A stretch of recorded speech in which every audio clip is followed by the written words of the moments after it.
അഴകിയ രാവണൻ സിനിമയിൽ Taylor Ambu Jackson ഹിറ്റാക്കിയ ഒരു ഡയലോഗുണ്ട്.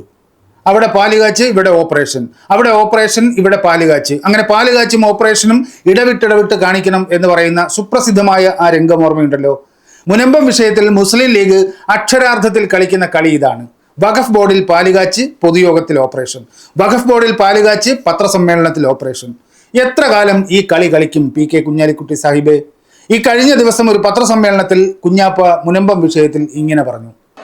മുനമ്പം വിഷയത്തിൽ ഗവൺമെന്റ് അതിന്റെ കടമ നിർവഹിക്കണം. അത് നിർവഹിക്കാതെ അത് വെച്ച് താമസിപ്പിച്ച് നാശാക്കി സാമുദായികമായ ചേരിവിതരം ഉണ്ടാക്കി എന്നിട്ട് ഇപ്പൊ ഇനി എവിടെയെങ്കിലും ഒക്കെ പ്രോപ്പർട്ടിയിൽ തർക്കമുണ്ടോ എന്ന് നോക്കി നടക്കുന്നത് അതൊന്നും അത്ര അഭികാമ്യമായ കാര്യമല്ല. മുനമ്പം വിഷയത്തിൽ ഗവൺമെന്റ് കടമ നിർവഹിക്കണം, വെച്ച് താമസിപ്പിക്കരുത്. ഇതാണ് കുഞ്ഞാലിക്കുട്ടി സാഹിബിന്റെ ആവശ്യം. ഇനി ഒരു പൊതുയോഗത്തിൽ കുഞ്ഞാപ്പയുടെ പ്രസംഗം നോക്കൂ. എന്തിനാണ് കേരള ഗവൺമെന്റ് മുനമ്പം പ്രശ്നം നീട്ടിക്കൊണ്ടുപോകുന്നത്? മുസ്ലിം സംഘടനകളെ മുഴുവൻ അണിനിരത്തിക്കൊണ്ട് തങ്ങൾ പറഞ്ഞു പ്രശ്നം തീർക്കണം. അതുപോലെ തന്നെ അവിടെയുള്ള ആളുകൾ പറയുന്നു അത്രേ ഉള്ളൂ, ഞങ്ങൾക്ക് ഞങ്ങളുടെ അവകാശം പങ്കുവെച്ച് തരണം. അതിലാർക്കും തർക്കമില്ല. ആർക്കാ തർക്കം? ആരാണ് നീട്ടിക്കൊണ്ടുപോകുന്നത്? ഒരു സംശയവും വേണ്ട, അത് ചെയ്യുന്നത് കേരള ഗവൺമെന്റാണ്. പ്രശ്നം തീർക്കാതെ അതിൽ നിന്ന് രാഷ്ട്രീയ ലാഭം ഉണ്ടാക്കാൻ വേണ്ടി ആ പ്രശ്നം തീർക്കാതെ കൊണ്ടുപോവുകയാണ്. മുസ്ലിം സംഘടനകളെ മുഴുവൻ അണിനിരത്തി തങ്ങൾ പറഞ്ഞത്രേ പ്രശ്നം ഉടൻ തീർക്കണം. അങ്ങനെ തങ്ങൾ കുറിച്ചു കൊടുത്ത മുഹൂർത്തത്തിൽ ഈ പ്രശ്നം തീർത്തില്ലെങ്കിലോ ഇവിടെ വർഗീയ സംഘർഷം ഉണ്ടാകും. ഇതാണ് കുഞ്ഞാലിക്കുട്ടിയും സംഘവും നാട്ടിൽ പ്രചരിപ്പിക്കുന്ന കാര്യം. ഈ പ്രസംഗത്തിനിടയ്ക്ക് കുഞ്ഞാപ്പ ഒരു ക്ലാസിക് ഡയലോഗ് പറഞ്ഞു. അതിങ്ങനെയാണ്: അതുപോലെ തന്നെ അവിടെയുള്ള ആളുകൾ പറയുന്നു അത്രേ ഉള്ളൂ, ഞങ്ങൾക്ക് ഞങ്ങളുടെ അവകാശം പങ്കുവെച്ച് തരണം. അതിലാർക്കും തർക്കമില്ല. തങ്ങളുടെ അവകാശം സംരക്ഷിച്ചു നൽകണമെന്ന് മുനമ്പം ജനത പറഞ്ഞതിൽ ആർക്കും തർക്കമില്ലത്രേ. മുസ്ലിം ലീഗിന് തർക്കമില്ല, മുസ്ലിം സംഘടനകൾക്ക് തർക്കമില്ല, കുഞ്ഞാലിക്കുട്ടിക്ക് തർക്കമില്ല, പാണക്കാട് സാദിഖ് അലി തങ്ങൾക്കും തർക്കമില്ല. പിന്നെ ആർക്കാണ് തർക്കം? ഇക്കാര്യങ്ങൾ പറയുന്നത് മുസ്ലിം ലീഗിനെ ചൂണ്ടുവിരലിൽ ഭരിക്കുന്ന സാക്ഷാൽ പി കെ കുഞ്ഞാലിക്കുട്ടിയാണ്. അദ്ദേഹത്തിന്റെ മുമ്പിലേക്ക് വളരെ വിനയത്തോടെ ഞങ്ങളൊരു രേഖ സമർപ്പിക്കുകയാണ്. വഖഫ് ബോർഡിലെ ലീഗ് പ്രതിനിധികളായ MC മായിൻ ഹാജിയും അഡ്വക്കേറ്റ് PV സൈനുദ്ദീനും അവതരിപ്പിച്ച പ്രമേയം. സ്ക്രീനിൽ ആ പ്രമേയം കാണാം. പ്രമേയം ഇങ്ങനെ തുടങ്ങുന്നു: 1950 ഇടപ്പള്ളി സബ് രജിസ്ട്രാർ ഓഫീസിലെ 2115 നമ്പർ ആധാരപ്രകാരം മുഹമ്മദ് സാദിഖ് സേട്ട് ഫറൂഖ് കോളേജിന് വഖഫ് ചെയ്ത 404.76 ഏക്കർ ഭൂമിയിൽ കുറച്ച് അന്യാധീനപ്പെട്ടതിനെ തുടർന്ന് പാണക്കാട് റഷീദ് അലി തങ്ങൾ ചെയർമാനായ കേരള സ്റ്റേറ്റ് വഖഫ് ബോർഡ് 20/5/2019 തിരിച്ചുപിടിക്കാൻ നടപടികൾ ഉത്തരവായ വഖഫ് ഭൂമിക്ക് 20/7/2002 റവന്യൂ മന്ത്രി വിളിച്ചു ചേർത്ത വഖഫ് ബോർഡ് ഉദ്യോഗസ്ഥർ കൂടി പങ്കെടുത്ത യോഗത്തിൽ അന്യായമായി കൈവശം വെക്കുന്നവർക്ക് നികുതി വെക്കുന്നതിന് നിർദ്ദേശം നൽകിയതായി അറിയുന്നു. ഇങ്ങനെയാണ് പ്രമേയം തുടങ്ങുന്നത്.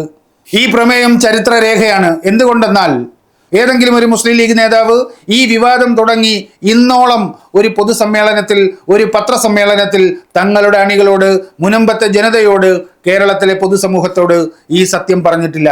അവരുടെ നാവിൽ നിന്ന് നാം ആരും ഇതുവരെ ഈ സത്യം കേട്ടിട്ടില്ല. ഇതാ ഈ പ്രമേയത്തിൽ മുസ്ലിം ലീഗിന്റെ വഖഫ് ബോർഡ് അംഗങ്ങളായ MC മായിൻ ഹാജിയും അഡ്വക്കേറ്റ് PV സൈനുദ്ദീനും അർദ്ധശങ്കയ്ക്കിടയില്ലാത്ത വിധത്തിൽ വ്യക്തമാക്കുന്നു: ഈ ഭൂമി മുനമ്പത്തെ തർക്കഭൂമി, മുനമ്പത്തെ പാവപ്പെട്ട മത്സ്യത്തൊഴിലാളികളുടെ കൈവശമിരിക്കുന്ന ഭൂമി വഖഫിന്റെ രജിസ്റ്ററിൽ ചേർത്ത് തീരുമാനമെടുത്തത് പാണക്കാട് റഷീദ് അലി തങ്ങൾ ചെയർമാനായ വഖഫ് ബോർഡാണ്.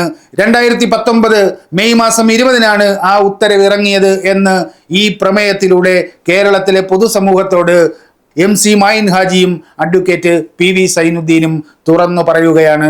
ഇതേവരെ കുഞ്ഞാലിക്കുട്ടി പറയാത്ത, പാണക്കാട് സാദിഖ് അലി ശിഹാബ് തങ്ങൾ പറയാത്ത, KM ഷാജി പറയാത്ത, ET മുഹമ്മദ് ബഷീർ പറയാത്ത, ഇന്നേവരെ ലീഗിന്റെ ഒരു നേതാവും പറയാത്ത ഈ സത്യം MC മായിൻ ഹാജിയും അഡ്വക്കേറ്റ് PV സൈനുദ്ദീനും കേരളത്തിലെ ജനങ്ങളോട് തുറന്നു പറയുകയാണ്. ഈ ഭൂമി വഖഫ് ബോർഡിന്റെ രജിസ്റ്ററിൽ ചേർത്തത് സാക്ഷാൽ പാണക്കാട് റഷീദ് അലി തങ്ങൾ ചെയർമാനായിരുന്ന വഖഫ് ബോർഡ് ആണ് എന്ന്. ഈ പ്രമേയം നോക്കുക.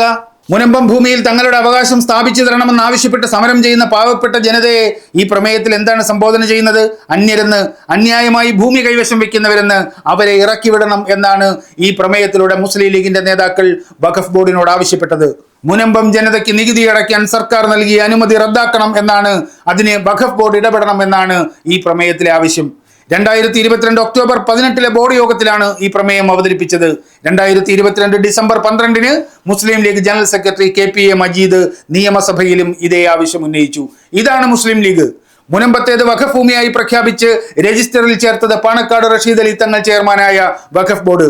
മുനമ്പം വാസികൾക്ക് കുടിയൊഴിപ്പിക്കൽ നോട്ടീസ് നൽകിയത് മുസ്ലിം ലീഗ് നിയമിച്ച BK ജമാൽ എന്ന വഖഫ് ബോർഡിന്റെ CEO. മുനമ്പം വാസികൾക്ക് കരമൊടുക്കാൻ നൽകിയ അനുമതി റദ്ദാക്കണമെന്ന് വഖഫ് ബോർഡിൽ പ്രമേയം അവതരിപ്പിച്ചത് മുസ്ലിം ലീഗിന്റെ പ്രതിനിധികളായ MC മായിൻ ഹാജിയും അഡ്വക്കേറ്റ് PV സൈനുദ്ദീനും. മുനമ്പം വാസികളെ കുടിയൊഴിപ്പിക്കണമെന്ന് നിയമസഭയിൽ സബ്മിഷൻ അവതരിപ്പിച്ചത് ലീഗിന്റെ ജനറൽ സെക്രട്ടറി KPA മജീദ്. ഒരു വശത്ത് മുനമ്പം വാസികളെ കുടിയൊഴിപ്പിക്കാൻ വഖഫ് ബോർഡിലും സർക്കാരിലും സമ്മർദ്ദം ചെലുത്തുന്നത് മുസ്ലിം ലീഗ്, മറുവശത്ത് മുനമ്പത്തെ പാവങ്ങൾക്ക് വേണ്ടി അരമനകൾ കയറിയിറങ്ങി നാടകം കളിക്കുന്നതും മുസ്ലിം ലീഗ്. ഇതത്രയും ചെയ്തു വെച്ചിട്ടാണ് മുനമ്പത്ത് സമവായം ഉണ്ടാക്കുന്നതിന് ചർച്ചയ്ക്കെന്നും പറഞ്ഞ് ലീഗിന്റെ നേതാക്കൾ വരാപ്പുഴ അതിരൂപതയിലെത്തിയത്. ഇമാതിരി കപട നാടകം കളിക്കാൻ മുസ്ലിം ലീഗിനല്ലാതെ ആരെ കൊണ്ട് പറ്റും? പുതിയ വഖഫ് നിയമത്തിലെ 2A പ്രകാരം മുനമ്പം ജനതയ്ക്ക് അവരുടെ റവന്യൂ അവകാശങ്ങൾ തിരിച്ചു കിട്ടിയെന്നും ഇനി എത്രയും വേഗം കരമടയ്ക്കാമെന്നും പ്രചരിപ്പിച്ച് BJP നടത്തിയ ഒരു കബളിപ്പിക്കൽ ഉണ്ടല്ലോ, ആ കബളിപ്പിക്കലിന്റെ മറുവശമാണ് മുസ്ലിം ലീഗ് നടത്തിക്കൊണ്ടിരിക്കുന്നത്. മുനമ്പം ഭൂമി മത്സ്യത്തൊഴിലാളികൾ വിൽപ്പന നടത്തിയ ഫറൂഖ് കോളേജ് മാനേജ്മെന്റിന്റെ വാദം തള്ളിക്കളഞ്ഞത് പാണക്കാട് റഷീദ് അലി തങ്ങളും മായിൻ ഹാജിയും ഒക്കെ ചേർന്നാണ്. അതിന്റെ കാരണം എന്തെന്ന് ആദ്യം മുനമ്പം ജനതയോട് വിശദീകരിക്കുകയാണ് കുഞ്ഞാലിക്കുട്ടിയും കൂട്ടരും ആദ്യം ചെയ്യേണ്ടത്. മുനമ്പം വാസികളിൽ നിന്ന് കരം സ്വീകരിക്കരുത് എന്ന് വഖഫ് ബോർഡിൽ എന്തിന് ലീഗ് പ്രതിനിധികളായ മായിൻ ഹാജിയും PV സൈനുദ്ദീനും പ്രമേയം അവതരിപ്പിച്ചു? മുനമ്പത്തുകാരെ കുടിയൊഴിപ്പിക്കണമെന്ന് League general secretary KPA Majeed എന്തിന് നിയമസഭയിൽ സബ്മിഷൻ അവതരിപ്പിച്ചു? ഇക്കാര്യങ്ങൾ മുനമ്പത്തെ സമരപ്പന്തലിൽ ചെന്ന് അവരുടെ മുഖത്ത് നോക്കി വിശദീകരിക്കാനുള്ള തന്റെ ഇടമാണ് PK കുഞ്ഞാലിക്കുട്ടി കാണിക്കേണ്ടത്. ചുണയുണ്ടെങ്കിൽ ആ ധൈര്യം കാണിക്ക്. അല്ലാതെ വഖഫ് ബോർഡിലൂടെ മുനമ്പൻ ജനതയെ കുടിയൊഴിപ്പിക്കാൻ അതിനകത്ത് ചരട് വലിക്കുക, പുറമെ മുനമ്പത്തുകാർക്കൊപ്പമാണ് തങ്ങളെന്ന് സ്ഥാപിക്കാൻ പുറത്ത് പത്രസമ്മേളനങ്ങളും പൊതുയോഗങ്ങളിലും സർക്കസ് നടത്തുക. ഈ കളി കൈയോടെ പിടിക്കപ്പെട്ട് കഴിഞ്ഞു കുഞ്ഞാലിക്കുട്ടി സാഹിബേ. ഇനി ഇത് മുനമ്പത്ത് നല്ല എവിടെയും ഈ കളി ഏശാൻ പോകുന്നില്ല.